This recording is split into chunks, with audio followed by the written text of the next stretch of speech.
Nagsama-sama ang ilang tattoo artists sa Naga City para sa ikalawang Peña Francia Tattoo Arts Festival. Ipinakita ng mga artist ang kanilang debosyon at tiyaga sa mabusising proseso ng pagtatato. Makibalita tayo kay Avril Dahan ng GMA Bicol. Sinasabi may kwento sa bawat disenyo ng tattoo.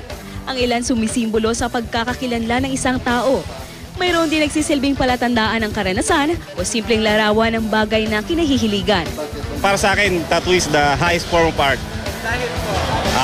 Yung canvas namin, siyempre, balat ng tao.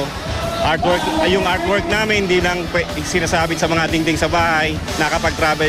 Sa taunang Peña Francia Tattoo Arts Festival sa Naga City, kanya-kanyang interpretasyon at estilo ang mga tattoo artists. Kitang-kita naman ang kanilang angking talento sa mabusising proseso. Ang mga nagpapatattoo di ininda ang sakit, maiguhit lang sa kanilang balat ang napiling obra. First time na nagpatato ako, so ang pagmati, syempre makulog. Normal man ang kulog, pero para sa fulfilling, ining tato, nagpapatato ko, bako lang siya basta-basta tato, may meaning siya. Hindi biro ang pagpapalagay ng tattoo.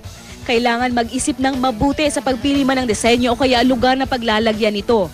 Dahil ang bawat tintang ilalagay sa balat, permanente. Avril Dahan, Nagbabalita, Pilipinas.